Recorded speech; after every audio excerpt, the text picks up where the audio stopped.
In today's video, I'm going to teach you how to connect Dreamweaver to your hosting with FTPSFTP. Let's get started by opening Dreamweaver on your device. Once it's up, look to the right-hand side for the Files panel. Click the folder name at the top of that panel and choose Manage Sites. This is where Dreamweaver keeps profiles for each website you work on, so you can switch between them easily. Next, click New Site. You'll see a window for your site settings. We're going to set up the server connection that lets Dreamweaver upload and download files. Go to the Servers section and click the plus icon to add a new server. Give your server a clear, descriptive name so you can recognize it later, especially if you manage multiple projects. Choose how you want to connect. From the Connect, using dropdown, select FTP or SFTP. If your hosting supports it, SFTP is the more secure choice because it encrypts the connection. Your hosting documentation will tell you which one to use. Enter the FTP or SFTP address. This often looks like ftp.yourdomain.com, but some hosts use a custom host name or even an IP address. Copy it exactly as provided by your host. Type your username and password.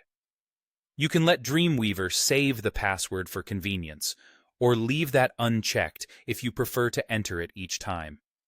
If you're on a shared computer, it's safer not to save it. Specify the root directory.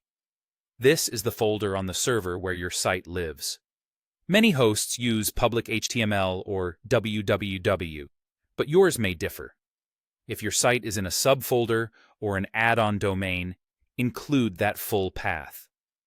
When in doubt, your hosting support can confirm the correct directory. Add the web URL for your site, like https www.example.com.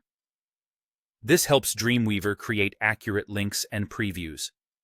Before moving on, click Test to verify the connection. If the test fails, double-check the protocol, server address, username, password, and root directory. Also make sure any local firewall or VPN isn't blocking the connection. When the test succeeds, click Save to store your server settings. Now return to the Files panel. Click the Connect to Remote Server icon. It usually looks like a plug or a folder with an arrow. Dreamweaver will connect and display your remote files alongside your local files, so you can sync, upload, and manage your website confidently. That's it. You've connected Dreamweaver to your hosting using FTP or SFTP, and you're ready to publish changes securely and efficiently.